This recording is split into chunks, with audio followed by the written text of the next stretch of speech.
iyadoo xalay magaalada Dhuusamareeb ee caasimadda dowlad goboleedka Galmudug lagu soo gabagabeeyay shirka xubnaha dowladaha ka dowladda federaalka Soomaaliya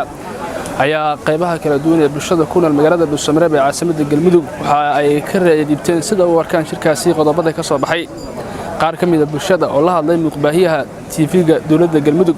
ayaa waxay ka hadleen dareenkooda ku aadan waxa ay ka aaminsan yihiin qaar ka mid ah qodobadii shirka ka soo baxay waa kuwan qaar ka mid ah bulshada caasimadda oo dareenkooda nala wadaagay qodobo muhiim ah oo wax ku ool ah ayaa ka soo baxay oo dadka Soomaaliyeed iyo ay ka filayeen shirka inuu ka soo baxo markii ugu horreysay waxa dhici karna marka shirkan oo lagu yeeshay caasimadda dowlad goboleedka Galmudug laba wajiba uu xiray wajiga koowaad oo ahaa in horta dhacdo muddo kororsi uu xiray oo in dowladda federaalka ay ku darsato muddo kordhin kan labaadna waxa waaye in one food inuusan dalkan uu ka dhici karin qodobadii xalay ka soo baxay waa noogu cadeed shirkan wixii laga filayay boqolkiiba boqol uu ka soo baxay waliba waxa ku naaloonayna guushan ka soo baxday qodobada shanta qodob ka soo baxay warmurtiyeedkan aad uu maxaa la yiraahdaa ii sheeg dadkii ama dibadda joogay ama dadkii gudaha dalka joogay aad u soo dhaweeyeen magacaygu waa Xirsi Daahir Iimaan waxay la tahay shirkan horta maamul goboleedyadu isugu yimideen Galmudug ka dhacay caasimadda Galmudug ka dhacay laba qodob aniga iiga muuqata mar maamul goboleedyadu isu yimideen hadal xanaf leh kuma aysan hadlin waxay soo saareen qodobadaas waxa ugu muhiimsan qodobada xasaasiga ah laba qodob ka mid ah oo ah yani in doorashada dalka ka dhacaysa ay noqoto qof iyo cod oo aan ognahay dalka inuu amni ahayn oo aan ognahay dadku inuu tira koobnayn oo aan ognahay diiwaangelin inaysan jirin oo dadku ay og yihiin qodobkaas inuu waqti dheer u baahan yahay inaysan dhici karin la isla qiray oo qodobkaas waa la xiray wadadii loo mari lahay waa xiran tahay waxa kale oo si fiican ayadana loo iftiimiyay waqti kororsi inuusan jirin doorashada waqtigeeda inay ku dhacdo la rabo labadaas qodob ayaa ugu muhiimsan qodobada meesha ka soo baxay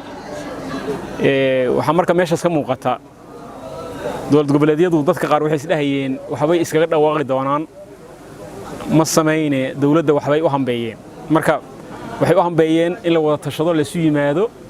halkii la aadayo mar haddaan waqti koror aan la rabin mar haddaysan macquul ahayn qof one vote yani la qabto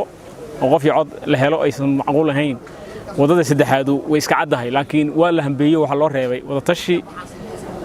dowladda federaalka ah meelay joogto hogaankii hayso maadaama ay dalka madaxdiisii tahay shir ay ayadu joogto hogaankiisii hayso shir gudoonkii tahay in looga dhawaaqo qodobkaas sidaas baa loo hambeeyay marka waa aad iyo aad waa maartay madaxda dowlad goboleedyadu aad iyo aad u mahadsan yihiin waa najaxu ku dhamaada la dhihi karaa waa soo dhaweynaynaa bulshada Soomaaliyeedna way soo dhaweynaysaa waxay ku xiran tahay sida dowladda federaalka uga jawaabtay ku xiran tahay haddii hadda maanta ay soo jawaabaan oo madaxda dowlad goboleedyadu isla joogaanay ay dhahaan waan soo gaaraynaa yaan la kala tagin madaxda dowlad goboleedyadu way joogayaan way sugayaan haddii ay waqti kala qabtaan oo waqti kala la qabto la yiraahdo oo dib dhac yimaado madaxduna shaqadoodii aadayaan deetana way soo noqonayaan waqtigii lagu qabto meesha waxa kamid ah bulshada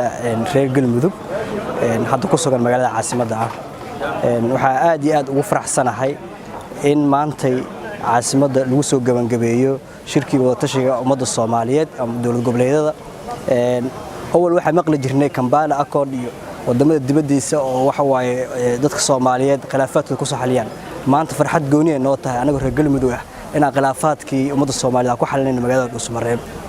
waxay taas muujinaysaa fifaalaha iyo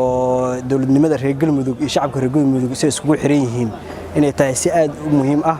oo ka heshiiyeen khilaafaadka dhexdooda ah ee israacday Galmudug ee ummadda Soomaaliyeed doonayay inay soo raacdo xildhibaanad Canab Maxamed Casoble oo ka mid ah baarlamaanka labaad ee dowlad goboleedka Galmudug ayaa iyaduna waxa ay bogaadisay shirkii xalay lagu soo gabagabeeyay magaalada Dhuusamareeb waxayna baaq u dirtay madaxda ugu sareysa dowladda federaalka Soomaaliya horta waa soo dhaweynaya aniga Canab ahaan anigoo ku hadlay magacayga iyo magaca haweenka kokska baarlamaanka galmudug oon gudoomiyaha ka ahay waxaan aad ugu faraxnay natiijada ka soo baxday shirkii ay ku kulmeen maamul goboleedyada oo anaga madaxweynaha gogasho dhigay waan ka filaynay madaxweynaha waxaan u dooranay markii hore waxay ahayd inuu nagu hogaamiyo tubta toosan oo Soomaali isugu iman karto waxa farxad weyn ii ah aniga in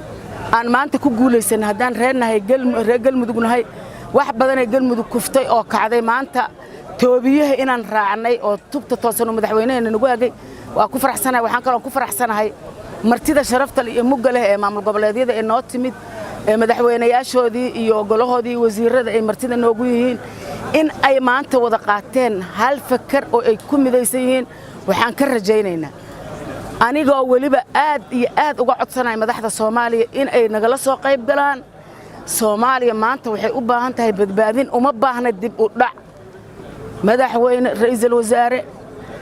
golaha guddoonka baarlamaanada oo aqalka sare iyo maxaa la yiraahdaa baarlamaanka golaha shacabka madaxdooda iyagoo wada socdaan sugaynaa waxa idin yaal gogashii madaxweynaheenu fidiyay iyo maamul goboleedyadeenii oo ku midaysan ku soo dhawaada dhuusamareebna la dhameystira madaxda maamul goboleedyadan ee dawladaha xubnaha ka ah dawladda federaalka Soomaaliya waxaan leeyahay hanadadiyo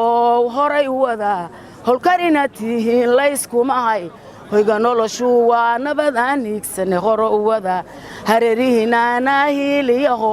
nagu halleeyo na hogaansha dhinaca kale wasiirka wasaaradda warfaafinta dhaqanka iyo dalxiiska dowlad goboleedka galmudug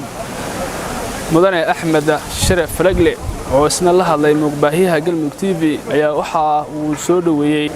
qodobadii ka soo baxay shirkii u socday xubnaha ka socda maamul goboleedyada ee qaybta ka ah dowladda federaalka Soomaaliya in Soomaalida halkaas ugu tabaabay dowladda federaalka ah xubnaha federaalka ah ay saaka ay u midaysanay go'aan soo saaraan dowladda Soomaaliya ayadana inay imaanayso oo ka soo qaybgalayso la sheego waa guul weyn wajiga koowaad ahaa Dhuusamareeb koow saaka ayuu xirmay